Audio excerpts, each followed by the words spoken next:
Hinango ito sa Ebanghelyo ayon kay Mateo at gayon din naman kay San Lucas. Ang sabi, "At kung mangyaring masumpungan niya, ay katotohanang sinasabi ko sa inyo, na nagagalak ng higit dahil dito kaysa sa 99 na hindi nangaligaw." Lucas 15:6. At pag-uwi niya sa tahanan ay titipunin niya ang kanyang mga kaibigan at ang kanyang mga kapitbahay. Nasasabihin sa kanila, "Makipagkatuwa kayo sa akin sapagkat nasumpungan ko ang aking tupang nawala." Dagdag nawa ng Panginoon ang kanyang pagbabasa sa atin sa pagbabasa ng kanyang banal na salita. Pagindapatin mo, Panginoon, sa sandaling ito ay dalawin mo kami ng iyong presensya. Liliman mo ang dakong ito ng iyong pagparito upang makatagpo ka namin minsan pa. Gaya ng iyong sinabi kung saan ng 2 o 3 na nagkakatipon sa iyong pangalan, naroon ka sa kalagitnaan nila. Niibig po namin higit sa anuman ang ikaw ay siyang madama namin sa aming kalagitnaan upang sa gayon maranasan namin ang luwalhati ng iyong presensya at isang pagtitiwala na ikaw ay napapasa amin sa lahat ng mga pagkakataon. Nadalangin din namin na mayroong pagsusumamo na pagkatapos naming ipainlalang ang aming mga tinig ng pag-aawitan upang purihin ka, upang luwalhatiin ka, upang dakilain ka sapagkat marapat ka aming Panginoon at aming Diyos sa lahat ng mga ito. Loobin mo nawa na sandaling ito, mauupo kami sa iyong paanan upang makinig ng iyong mga salita. Marinig nawa namin ang iyong tinig na mangungusap sa bawat isa sa amin at upang sa gayoy makinabang kami ng mga pagpapala mula sa iyong mga salita. Ikaw din naman na nagsabing higit na mapalad ang nakikinig at tumutupad sa iyong mga salita. At ito po ang aming dalangin na pinamamagitan namin kay Kristo Jesus, naming Panginoon at aming tagapagligtas. Amen at amen. Noong nakaraan pong linggo ay nagdaos ang ating kongregasyon sa Bagong Silang ng kanilang taunang pagpapasalamat.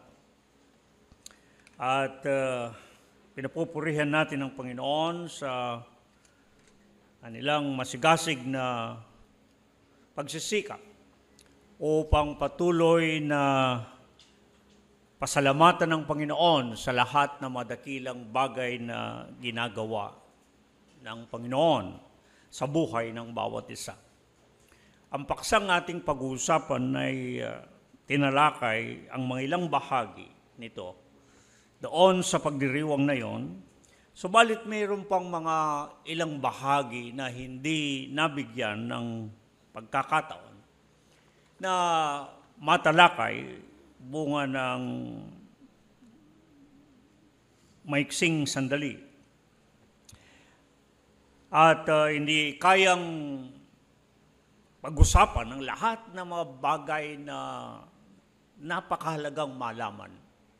Lalo tigit ang mga bagay na nagmula mismo, namutawi sa bibig ng ating Panginoon at tagapagligtas na si Kristo Jesus. Higit kang inuman, siguro ay mas mahalagang manggaling mismo sa Panginoon ang mga bagay na ating dapat na malaman at maunawaan. Ang pinamagatan ng paksang pinag-usapan, halinang magdiwang, nawaglit ay naibalik. Hinango ito sa isang talinhaga na binigkas mismo ng ating Panginoon.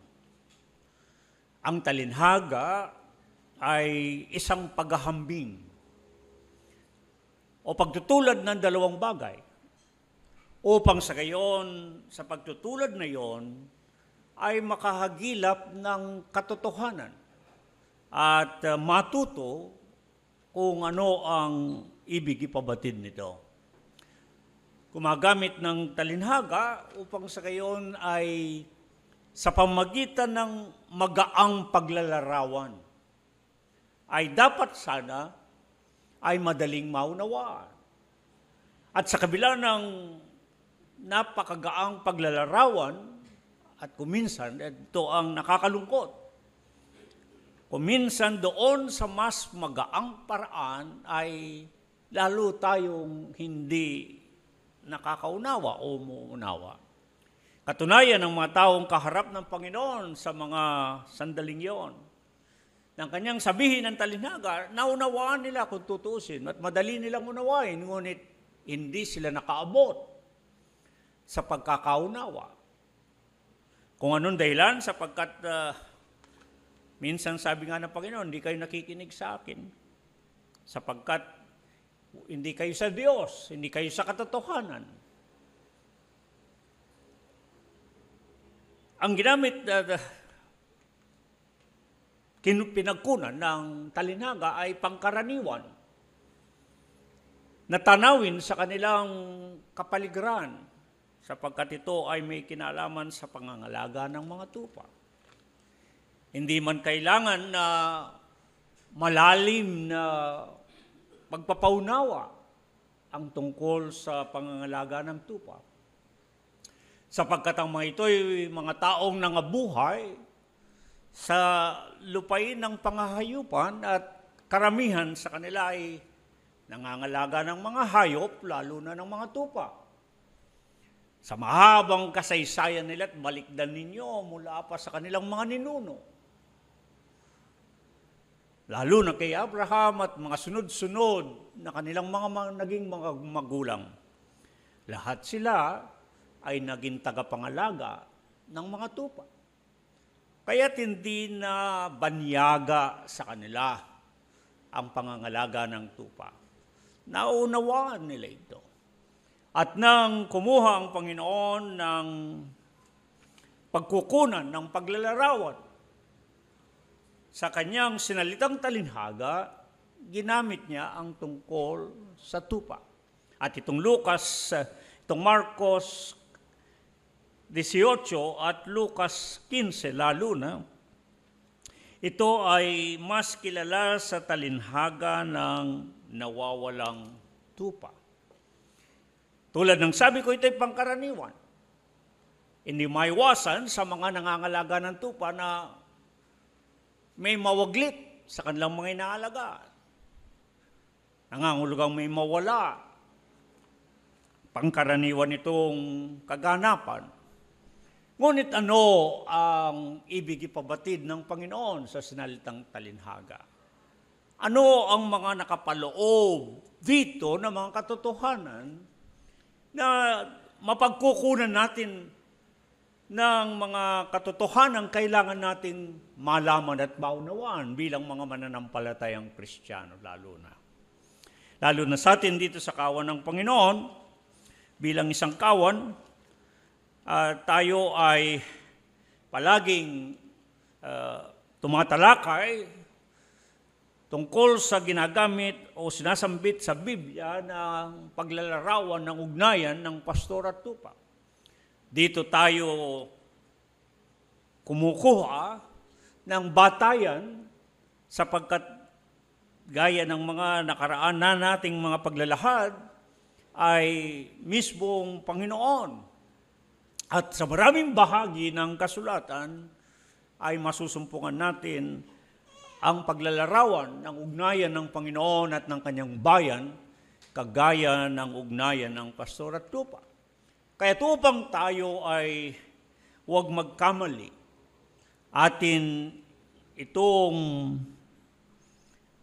pinagkukunan ng mga aral at turo na ating kailangan. Pinamagatan nitong ang talinhaga ng nawawalang tupa.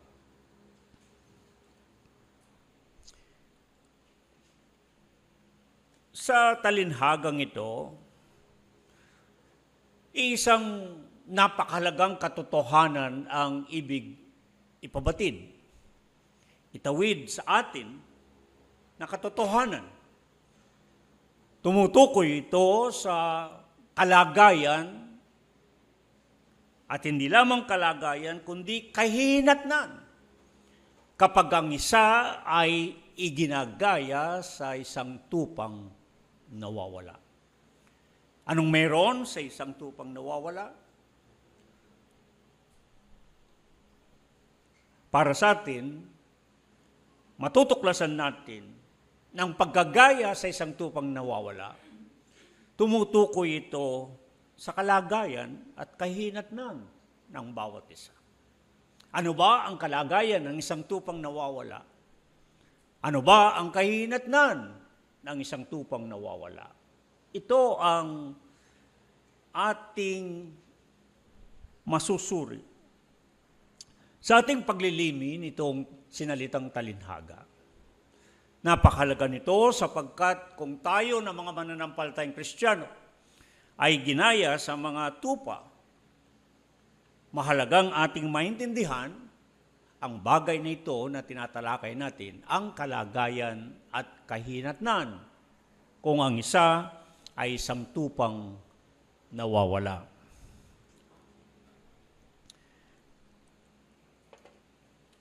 Merong praktikal na aralin sa unang banda kung na itinuturo sa atin at hindi natin may tatanggi na kung ang isang tupa ay nahiwalay o nawalay sa isang kawan, sa isang pagkakapisan ng mga tupa, ito yung malapit sa panganib. Ito ay makatotohanan na kaganapan kung kaya't sa pangalaga ng mga tupa, ng mga pastor, noong panahon yon, napakahalaga sa kanila ng bawat mga tupa ay nasa isang kawan na kanilang pinangangalagaan. Di sinsanay, hindi na magkakaroon ng talinhagang kagaya nito kung walang anuman ng isang tupa ay mawaglit.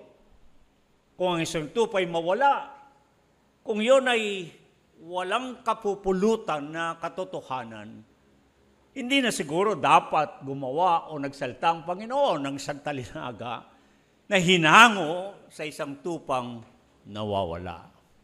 Subalit, ito ang totoong nagpapatotoo na merong kapupulutan tayong katotohanan.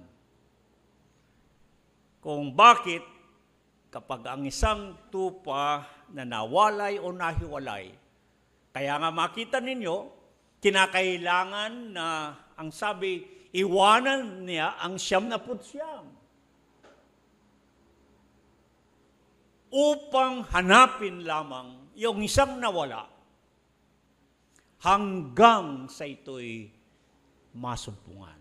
Nakita ninyo, doon pa lamang sa pangusap na yon, paglalarawan na yon, ipinakikita na merong mahalagang bagay tayong dapat matutuhan.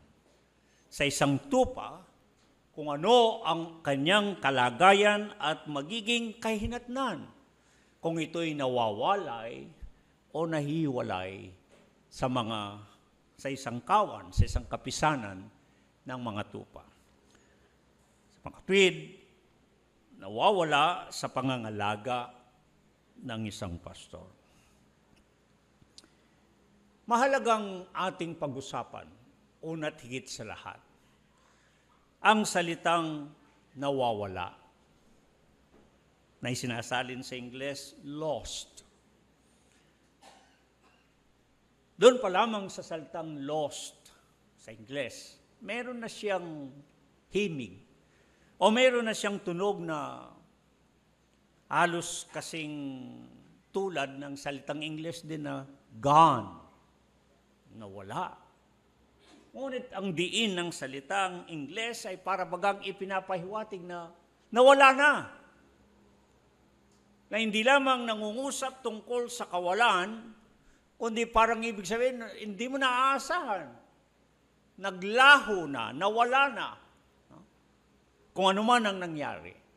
Yeah? Yun ang dun pa lamang sa himig o tunog ng salitang lost sa Ingles. Pinakikita na parang nalagay sa isang kalagayan na hindi mo naaasahan, na wala na. Lalo pang magiging makabuluhan para sa atin kung susuriin natin ang pinagugatang salita ng salitang nawala. Kasi sa atin, pag sinabi natin sa ating wika, pag sinabi natin ang salitang nawala, parang napakagaan niyang salita na hindi siya parang nangangahulugan ng malaking bagay. Para bang pwede nga natin siyang parang huwag isipin, nawala lang. Parang gano'n. O lalo na yung ating kadalasang ekspresyon, wala lang. Di ba? Meron tayong ganong mga parang alos magkibit, balikat lang tayo na walang pagpapahalaga at sasabihin lang natin, wala lang. Wala lang. Ngunit kapag ating talagang susuriing mabuti, ang pinanggalingan ng salitang nawala dito, sa pinagugatan niyang salita sa wikang Grego, na alam naman natin kasi, ang ikalawang tipan ay isinulat sa wikang Grego. Ang katumbas ng salitang nawala dito ay yung salitang apolumi. Apolumi. At ang salitang apolumi ay siya ring ugat ng salitang mapuksa. Kaya, maaari nating sabihin na yung salitang nawala ay kahalintulad din ng salitang mapupuksa. Na yung salitang mapupuksa ay ating may lalarawan ang maaring kasasapitang hindi mabuti ng isang nawala. Sabagay, hindi po tayo kinakailangan na maging malalim sa ating pag-iisip tungkol sa isang nawawala. Kuminsan, katumbas ng salitang naliligaw. Yeah? At tayo ay nakakaunawa na ang isang ligaw, yung isang naliligaw, ay malapit sa panganib. Tama po ba? Kaya nga makita ninyo kung ang isang tao kapag kasi naligaw na tinatawag natin sa isang banda, ay gumuguhit na kaagad sa ating isipan na malapit siya sa panganib. Yeah? Malapit siya sa panganib, yung isang naliligaw. Kaya dito, mas malalim ang ipinababatid ng Panginoon sa kanyang talinhaga. Ang talinhaga ng nawawalang tupa ay hindi lamang nangungusap tungkol sa kanyang kalagayan, ng kanyang pagkawala, kundi ang kanyang kahinatnan ng kanyang pagkawala. Ang kanyang pagkawala ay nangangahulugan na maaaring siya'y tiyak na mapapahamak. Yun ang pinaka, sabihin nating, buod ng talinhagang ito. Katunayan, pagdating ninyo sa pinakadulo nito, sa Mateo 18:14, sabi, gayon din na hindi nga kalooban ng inyong amang nasa langit na ang isa sa maliit na ito ay mapahamak.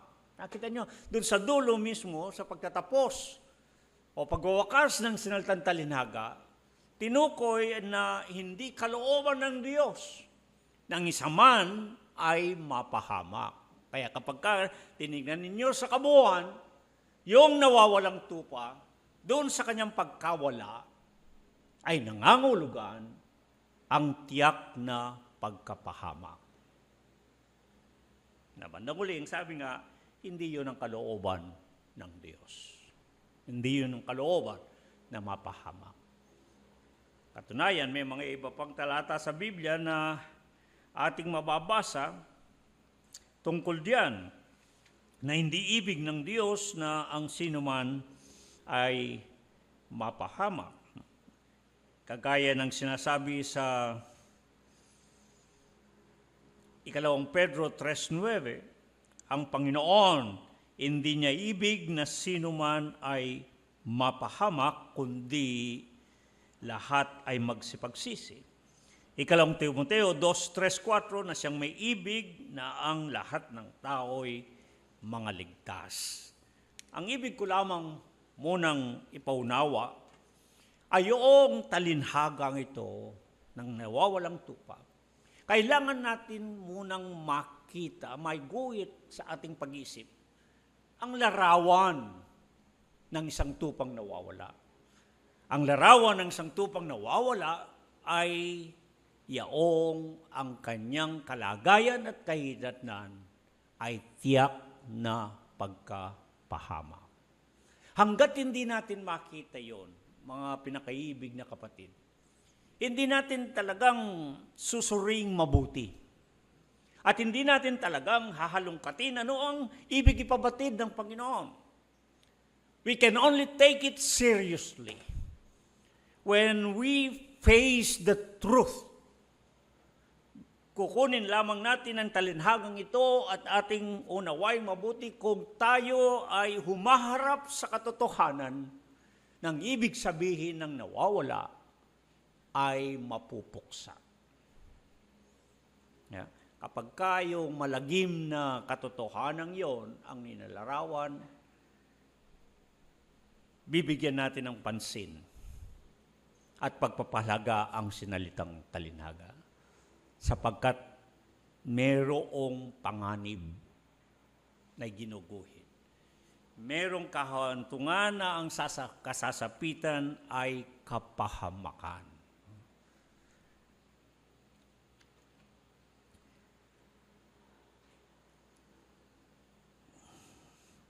Yan ang sabi tungkol sa isang nawawalang tupa. Kaya naman ang sabi, iiwanan ng 99. Tignan ninyo ang pagpapahalaga doon sa isa na nawaglit. Ngunit hindi natin iisipin na wala bang kabuluhan yung 99. Isipin nyo't iiwanan. Alam po ninyo, ang sabi nga sa Ingles, reading between the lines. Yung basahin mong, para mong basahin yung mga pagkakasulat, nangangahulugan na yung 99 may ligtas. Ligtas na ang kalagayan nila. Kaya pwede silang iwanan. Katunayan sa katotohanan, minsan nabanggit ko na ang pagpapastor ng mga tupa sa panahon yun ay communal shepherding. Nang ibig sabihin, sapagkat ang lahat ng mga halos karamihan sa kanila ay nangangalaga ng tupa, may nangangalaga ng 100, may nangangalaga ng 200, 300, 400, 500, 1,000, sama-sama yung nangangalaga ng mga tupa. Sa kabundukan o sa kaparangan, at madalas may isang malaking kulungan na pinagkukulungan pagdating ng gabi. Lahat ng mga nangangalaga ng tupa o nagpapastol ng tupa, lahat ng kanilang tupa ay pinagsasama-sama sa isang kulungan. Nagkakahiwa-hiwalay lang yan tulad ng ating pinaunawa sa nakaranating pagharap, dinig na tinig, na kung saan kapag tumawag ang pastor, tinawag ang kanyang mga tupa, maghihiwalay yan. Hihiwalay yung kanya dahil kilala nila ang tinig ng Panginoon. Parang ganun din dapat sa atin eh. Tayo'y nakahalubilo, mga Kristiyano, sa iba't ibang mga tao, mga di mananampalataya o mananampalataya, o anumang kalipunan o kapisanan, kapag ka ating didinggin ang tinig ng Panginoon, hindi makikinig sa kanino mang tinig, dapat susundin natin ang tinig ng ating pastor, ang ating Panginoon, kung anong sinasabi niya. Maraming halimbawa, mga usapin sa ating lipunan, maraming usapin sa ating sambayanan, di ba? At may kanya-kanyang mga tinig na nangungusap. Yung mga tinatawag nila mga issues and concerns. Halimbawa, anong usapin tungkol sa panahon ngayon, bumabalik na naman halimbawa ang usapin tungkol sa Sogi Bill, diyan sa ating Kongreso. Yung pag-aasawa ng lalaki at sa lalaki at babae sa babae.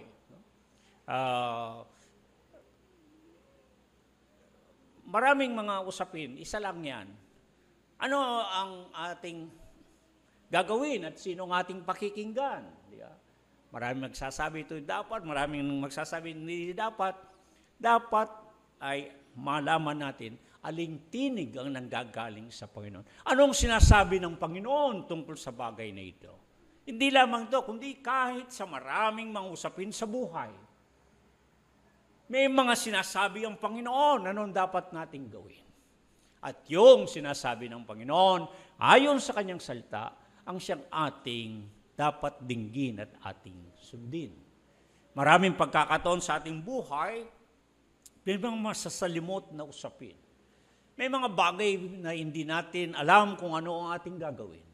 Nalilito tayo. At kung kani-kanino tayo nakikinig ng mga payo, kung kani-kanino tayo mahanap ng mga bagay na makapagpapaliwanag sa atin kung ano dapat natin gawin.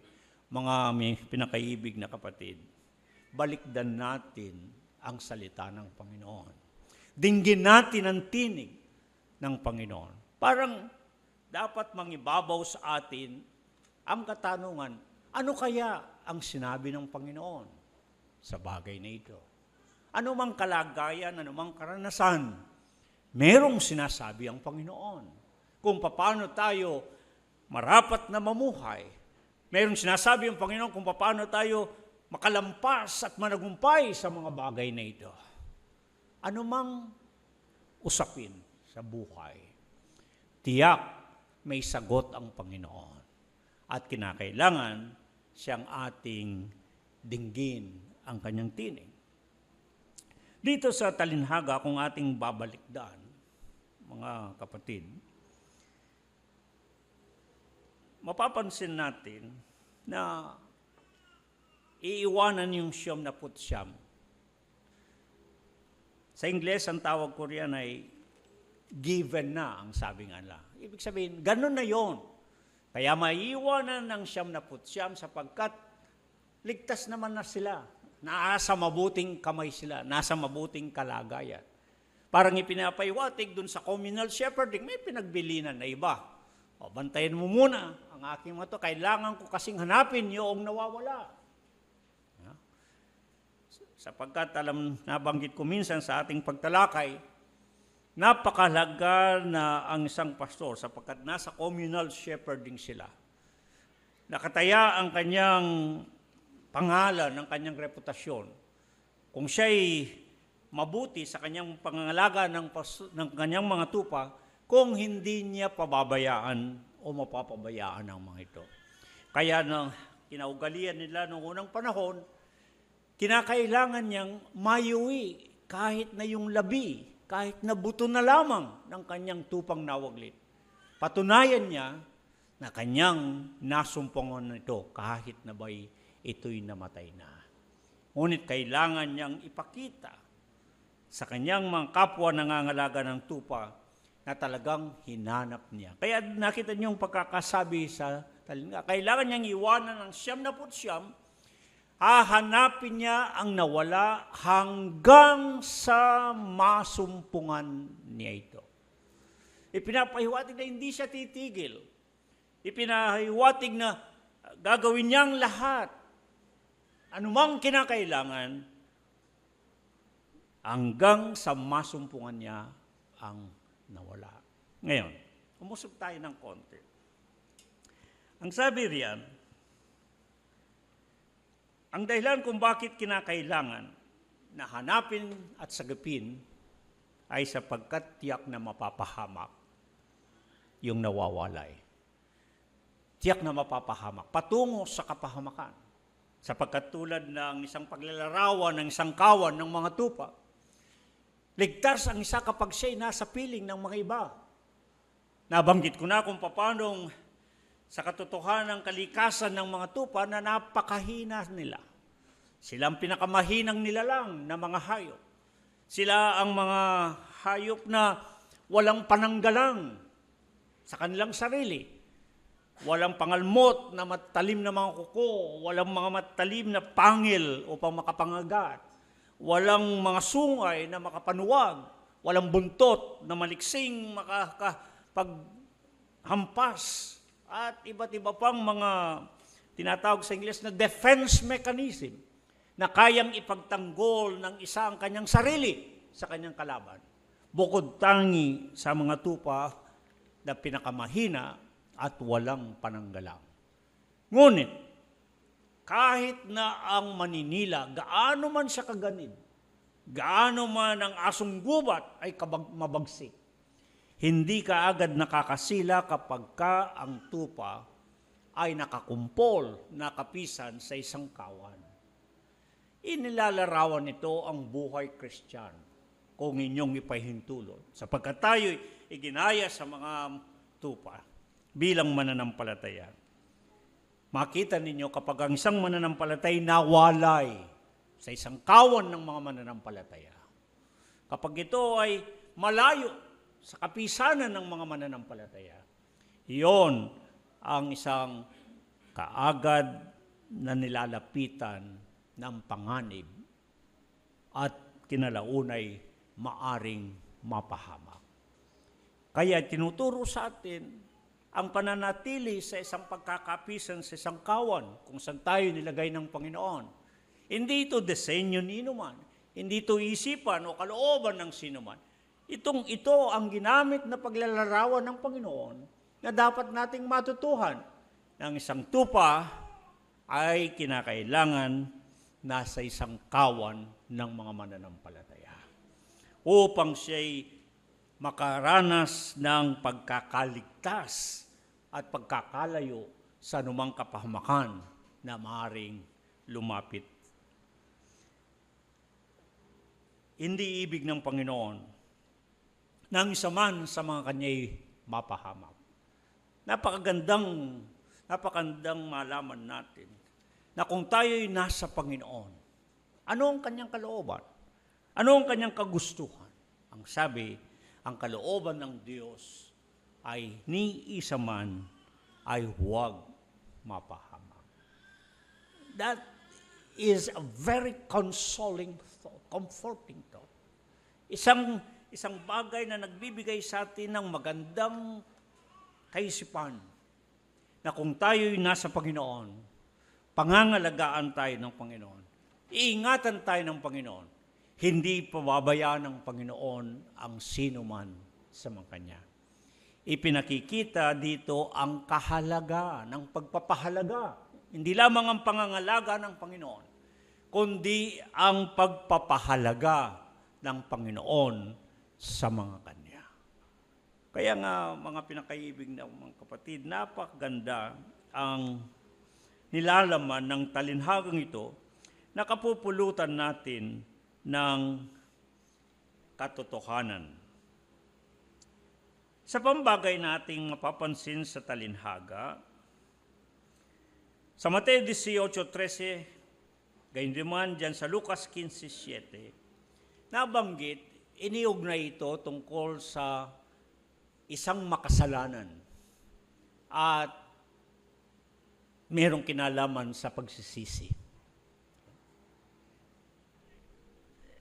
Bakit kaya bandang huli ay binanggit ang tungkol sa isang makasalanan?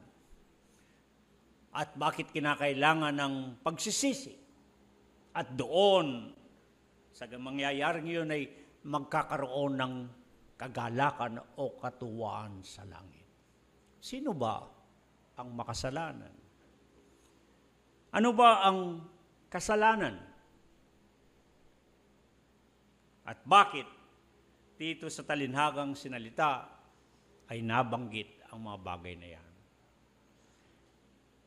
Marahil pangkaraniwan na sa atin, kapag pinag-uusapan ang salitang kasalanan at maging makasalanan,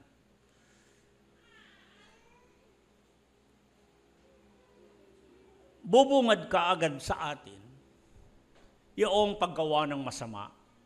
Hindi po ba? Sa bagay, ang Biblia man sa unang 1, 3, 4, binanggit na ang kasalanan ay pagsalangsang sa kautusan. Isang pagsalungat sa kautusan ang kasalanan. Kaya, pag pinag-uusapan ng kasalanan, pati ang makasalanan, ay kaagad ang bumubugad sa atin yung paggawa ng masama. Ngunit, kung ating ugatin ang salitang kasalanan at makasalanan, maaari kayang ito ay mayroon pa rin maaring kinalaman sa atin bilang mga mananampalatayang Kristiyano. Yung salitang kasalanan ay yun yung salitang hamartia. At yung salitang makasalanan yung amortolos. Tignan ninyo, ugatin natin ang salita para luminaw sa atin ang ating pinag-uusapan. Ang ugat na salita ay yung salitang sala. Sala. Kaya makita niyo, kasalanan. Makasalanan.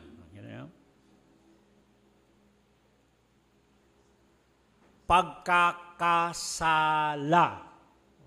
Yung pinakaugat na salita ay yung salitang sala. At ang katotohanan, ang wikang Gregong amartia ay inilalarawan ito sa isang palaro. Yung kagaya ng palaro ng palaso. Kapag sila'y nagpakawala ng palaso, kapag hindi tumama, kundi sumala. Nakita nyo? Hindi tumama, kundi sumala. Doon sa dapat tamaan ng palaso, ang tawag doon, amartia, kasalanan. Sumala hindi tumama. Okay? Mga kapatid, napakahalaga na ating maunawaan ito. Sapagkat ang maaring mangibabaw sa ating isipan na katanungan teka, tupa na yung pinag-uusapan. Tupa na yung mga ito, ang mga pinag-uusapan. Nawala nga lang, pero tupa siya.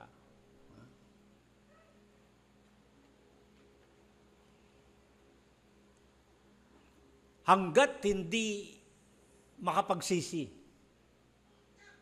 Yung salitang makapagsisi, yung metanoia. Gustong-gusto ko yung salitang metanoia sapagkat alos kasintunog ng salitang Kapampangan, metinoia. Ang salitang metino, parang may Tagalog din tayo ngayon, tumino. Metanoia. Metinoia. Ibig sabihin, tumino siya. Tumino. Naging tama, naging totoo. Tumama siya. Yan ang ibig sabihin ng salitang metanoia. Ngunit, ang ipinapahiwatig nito ay makabalik. Makabalik. Kaya nga, ang inilalarawan yung isang nawaglit. Yung isang nawaglit na nakabalik, nakapag-repent, nakapagsisi. No? Sa Ingles, ang tawag ng iba dyan, naka-U-turn, nakabalik siya dun sa kanyang pinanggalingan. Pinapaalala sa atin ng talinhagang ito. Kung patuloy nating gagamitin ang larawan ng paggagaya sa isang tupa, pinapaalala sa atin na ang isa sa kalikasan ng isang tupa ay hindi lamang isa siyang mahinang nilalang, wala siyang pananggalang, kundi ang isa sa mga kalikasan ng isang tupa ay yung may katisya sa paa, maligalig. At kuminsan, ang sabi nila, sa kaunting kaluskos ay naglilipana. Sa Jeremias, Kabanatang 14, Tinawag ng Panginoon ang kanyang bayan, 14 Gs, na ang sabi niya ay, ang aking bayan ay parang mga tupa na mahilig maglagalag. Mas iniibig nila ang paglaboy. At yun ang eksaktong paglalarawan ng isang tupa. Ang tinatawag, ang katumbas na salita dyan ay yung paglihis ng landas. Kaya minsan may tinatawag tayo, nalilihis ng landas. Nawawala siya sa daan. Hindi siya umaayon doon sa dapat na lakad ng pamumuhay. Ayon sa kagustuhan, ayon sa kalooban ng Panginoon. Tupa ang pinag-uusapan. Hindi natin maaring tanggihan ang katotohanan na baka maging sa ating mga mananampalatayang Kristiyano ay meron pa rin nawawalay. Meron pa rin na lihis ang landas na kanyang tinatahak. Sa anumang paraan, maaring hindi man natin nalalaman o naunawaan, baka mayroong mga pagkakataon pa rin na tayo ay hindi namumuhay, bagamat tayo namumuhay na may relasyon sa Panginoon, ngunit may mga pagkakataong hindi tayo nakakaayon sa kalooban ng Panginoon, sa kagustuhan ng Panginoon sa buhay natin. Magandang pagkakataon ito upang magkaroon tayo ng, sabi sa Ingles ay fact check. Parang pagsusuri, paglilimi, lalo na sa sandaling ito. Muli tayo ay dudulog sa dulang ng Panginoon. At kung paanong sinasabi ng tagubilin ng kasulatan na marapat na saliksikin ng bawat isa ang kanyang sarili sa paglapit sa dulang ng Panginoon. Magandang pagkakataon to upang suriin natin ang sarili. Tayo ba'y nabubuhay ng may pagsang-ayon sa kalooban, sa kagustuhan ng Diyos? Namumuhay ba tayong naaayon sa dapat na ipinagtatagubilin ng Panginoon sa buhay natin? O baka tayo'y mga tupang mahilig pa rin maglagalag. Baka tayo mga tupa pa rin may pagkakataong nalilihis, lumalayo sa daan na dapat lakaran. May mga pagkakataon ba sa buhay natin na tayo ay hindi nakaayon sa Panginoon? Mga pinakakaibig kong kapatid, mahalaga ang bagay na ito na pagpapaalala. Sapagkat sa ating panahon, kagaya ng sinabi ni Apostol Pablo, ang mga huling kapanahonan ay lalong masama. Sapagkat mas iibigin ng tao ang kalayawan, ang pagliliwaliw, kaysa sa pag-ibig sa Diyos. Diba? Baka mas nahahalina sa ibang bagay kaysa sa Panginoon. Baka parang tupang gala, layas. No? Nagliliwaliw. Wala sa Panginoon. Kakalungkot na sabihin, ngunit ating may huwatig sa talinhagang sinalita ang bagay nito. Hindi ibig ng Panginoon na ang gayon ay mapahamak. Kinakailangan na siya'y makabalik. No? Tumino, maging matino. Kung ipahintulot niyong yun na yung gamitin kung saan. Metanoia. No? Hinihingi sa atin na yamang tayo'y mga tupa ng Panginoon. Yamang meron na tayong relasyon sa Panginoon. Nananawagan ang talinhaga sa atin at nagpapaalam, ayusin na natin ang ating buhay. Huwag na nating pabayaan na mas ibigin natin ang paglalagalag, ang paglayo sa Panginoon.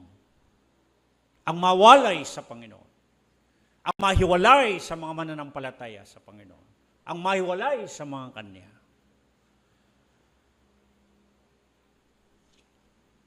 Hindi ibig ng Panginoon nang gayon ay mapahamak. Kung titignan natin ang malungkot na kasasapitan ng nawawalay sa Panginoon, mga kapatid, maaring hindi sapat ang panahon natin sa ibang pagkakataon, titignan natin pang mabuti. Ano ba ang kapahamakang naghihintay sa mga nawawalay sa Panginoon? Ano ba ang tiyak na pagkahamak, nakahantungan ng mga nalalayo sa Panginoon? Napakalagang maging paalala sa atin ito. Sapagkat baka kahit na inaangkin natin tayo'y mga tupa na ng Panginoon, tayo mga sa Kanya, ngunit baka may mga pagkakataon na tayo ay nagiging makati sa ating mga paa, lumalayo sa Panginoon, nawawalay dun sa 99, nahiwalay sa isang kawan ng Panginoon, sa mga kapisanan ng mga mananampalataya, hanggat hindi makapagsisi, makabalik sa Panginoon. Hanggat hindi tumino o maging matino, metanoia, ang wika. Ang kahantungan at kawakasan ay kapahamakan. Napakahalagang paalalahanan tayo sa talinhagang ito upang naway bigyan natin ng kaukulang makatotohanan ng pag-unawa ang ating kalagayan sa Panginoon. At bigyan natin ng pansin ang ating kahantungan sa pamagitan ng paglalarawan na sinalta sa talinhagang ito ng nawawalang tupa. Nagkakatuwa ang sabi sa kalangitan, kapag ang isa'y nabalik ang nawaglit. Isipin ninyo ang malaking pagdiriwang na nangyayari sa kalangitan kapag ang isa ay muling nakabalik sa Panginoon at napasa Kanya. Sa pagwawakas ay nais kong banggitin, napakaganda kapag pag-aaralan ninyong mabuti ang ginagamit na paglalarawan ng pastor at ng tupa. Kadalasan sa mga paglalarawan nila, kapag nasumpungan ng isang tupa, at kahit na dito sa bahaging ito ng talinhagang sinalita, binibitbit ng pastor ang tupang nawaglit at naibalik. Pasan-pasan sa kanyang balikat. Pasan-pasan sa kanyang balikat. Hawak-hawak ang 4 na paa. Animo iyon ay isang iginuhit na larawan lang. Ngunit, ang iginuhit na larawan ay may katotohanan, may ibig pabatid. Kaya pasan-pasan daw ng isang pastor sa kanyang balikat ang tupang nawaglit at nabalik. Ang ibig ipakita ay hawak-hawak ng pastor ang nawaglit na yon. At parang ipinadadamang hindi na niya bibitawan, hindi na niya pababayan, hindi na niya hayang talagang mawala pa ang tupang kanyang nasumpungan. Napakasarap na paglalarawan yon kung tutuusin. Na mga pinakaiibig na kapatid, na kung tayo sa Panginoon, maramdaman natin na ang Panginoon ang may hawak sa atin. Ang Panginoon kung sakaling may mga pagkakataon sa nakaraan na tayo parang nalihis, parang tayo nawaglit, parang tayo napalayo sa Panginoon, nahiwalay sa mga Kanya. Ngunit kung tayo'y naibalik sa Panginoon, madamanawa natin yung katotohanang hindi ibig ng Panginoon na ikaw at ako ay mapahamak. At hindi ibig ng Panginoon na ikaw at ako ay mawalay sa Kanya. Madamanawa natin ang ibig pabatid ng talinhagang ito. Hindi ibig ng Panginoon na ikaw at ako, kung tayo'y sa Kanya, hindi ibig na tayo'y malayo sa Kanya. Idalangin natin ang iba pa nating mga kapatid at mga kahit na mga saan mang mananampalataya na nawa ay manatili na nasa Panginoon, na hindi lalayo, hindi hihiwalay. Hindi magiging hiling ang maglagalag. Hindi iibigin ang mawalay sa Panginoon. Naway, ito isang pagpapatuto sa bawat sa atin na kung tayo sa Panginoon, manatili tayo sa Kanya. Tayo po'y tumayo at tayo'y manalangin. Pinasasalamatan ka namin, Panginoon, sa sandali na kami iyong pinaalalahanan ng iyong mga salita. Salamat po sa kapahayagan mo sa amin sa umagang ito. Upang masalamin namin ang aming mga sarili, para kaming tumitingin sa salamin. At makita namin ang aming mga sarili kung ano ang aming katayuan sa iyong harapan. Mapaglimi namin ang aming kalagayan. Ano ba ang aming kalagayan sa kasalukuyan sa iyo? Gaano katotoo na ipinamumuhay namin ang aming pagkakaugnay sa iyo, na kami talagang nabubuhay na nakaugnay sa iyo.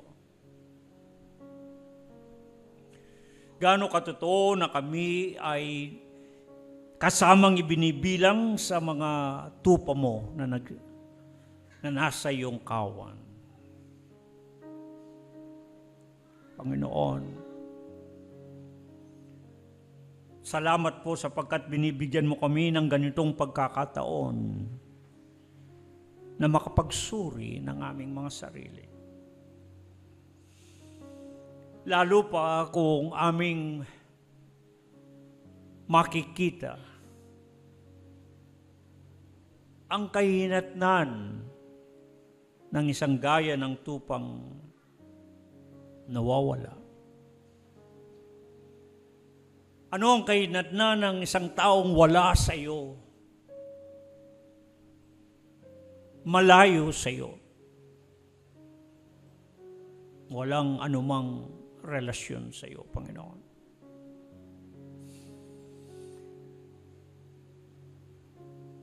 Maging paalala nawa sa amin at babala na isang kapahamakan ng maaring kahantungan ng wala sa iyo. Kaya naman po, Panginoon, dinadalangin namin na patuloy nawa naming italaga ang aming mga sarili sa iyo upang kami manatili na kabahagi mo, sumasa sa mga iyo, nasa sa mga iyo, kabilang sa mga tupa mo sa iyong kawan. Dinadalangin namin, Panginoon, na mayroong pagsusumamo sapagkat nagdala ng pagkakalungkot sa amin. Marami pa rin ang mga nawawalay sa iyo, nangabubuhay na hiwalay, malayo sa iyo. Gayong nalalaman namin na tiyak na pagkapahamak ang kanilang kahantungan, inaalala namin lalo ng aming mga mahal sa buhay. Mga malapit sa amin na wala pa sa iyo. Hanggang ngayon, parang mga tupang nangawawala patungo sa kapahamakan. tumatahak sa landas ng hangganan ng dulo ay kamatayan. Panginoon, idinadalangin po namin sila. Tawagin mo po sila, Panginoon. Marinig nawa nila ang pagtawag mo sa kanila. Hindi namin ibig na sila'y mapahamak kung paano ang Diyos mismo hindi niya ibig ng sino man ay mapahamak. Bigyan mo po sila ng pagkakataon na maunawaan nila sa kanilang sarili. Kung wala sila sa iyo, ay tiyak na kapahamakan ang kanilang kahantungan. Makapagsisi sila. Makapanumbalik patungo sa iyo. Gumamit ka po ng mga tao. Gamitin mo po ang iyong salita, ang pamamahayag nito. At sa anumang paraan upang sa gayoy, masagip man lamang sila sa tiyak na pagkapahamak. Gamitin mo kami sa paaring paraan upang sa gayon ay makapagdala ng mga kaluluwa sa iyo at makapagdala ng kagalakan sa kalangitan sa bawat isa na nawawaglit at naibabalik. Panginoon, nagpapasalamat po kami sapagkat pinaalalahanan mo din kami na baka sakaling may mga sandali na kami ay nalilihis. May mga pagkakataon na baka kami hindi tumatama, kundi sumasala kami sa mga dapat na pagsunod sa iyong kalooban at kagustuhan sa aming mga buhay. Baka hindi tama ang aming ginagawa. Baka sala ito sa ibig mo kung paano kami mamuhay. Panginoon, maituwid nawa ang aming mga buhay. Makaayon nawa kami kung ano ang iyong kagustuhan. Patawarin mo kami. Marami kaming mga bagay na nalalaman namin o maaaring hindi namin nalalaman ngunit nagagawa namin. Nakakaligtang ka namin, Panginoon, sa aming mga buhay. Napapabayaan ka namin. Kung bakit mas naiuna namin ang lahat ng bagay na pinagkakaabalahan sa buhay na ito. Lalo na sa araw na ito na dapat ay araw ng Panginoon. Araw.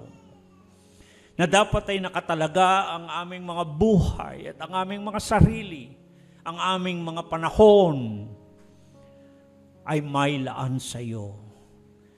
Ngunit nahihila kami sa iba't ibang bagay na pinagkakaabalahan. At naisasantabi namin ang kabanalan ng araw na ito, ang araw ng Kapanginoon. Patawarin mo po kami, Panginoon. Nagiging hadlang at balakid sa amin, sa aming pagdako ng pakikipagtagpo sa iyo ang maraming gawain, maraming isipin, maraming alalahanin sa buhay na ito.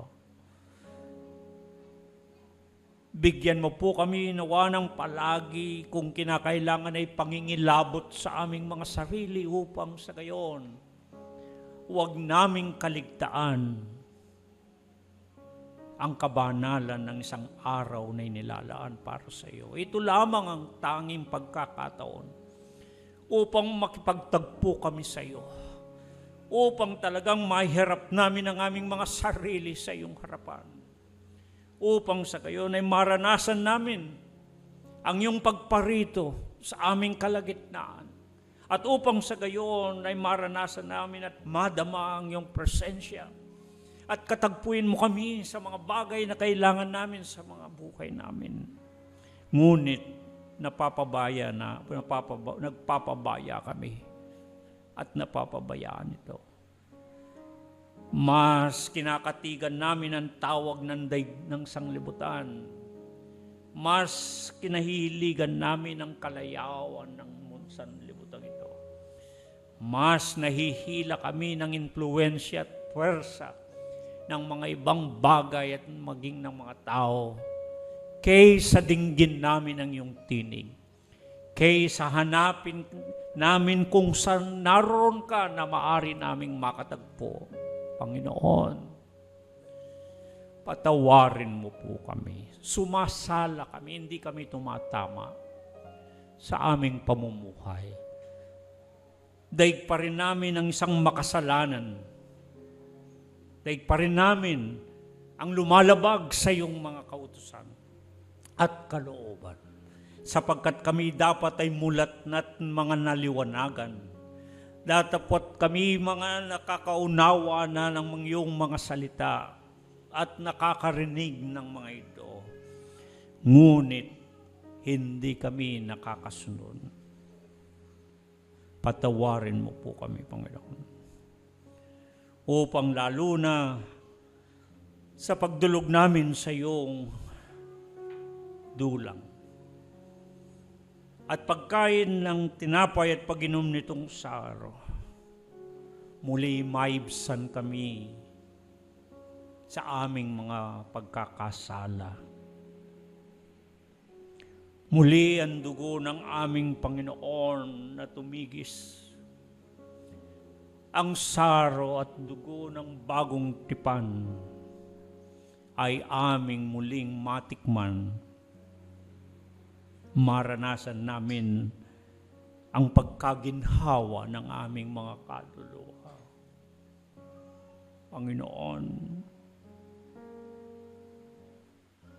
tulungan mo po kami na mamuhay ng totoong mayroong relasyon sa iyo, aming Panginoon. Seryosoin namin ang aming pakikipag-ugnayan sa iyo. Gawin namin itong makatotohanan. At ito po ang aming dalangin. Amen.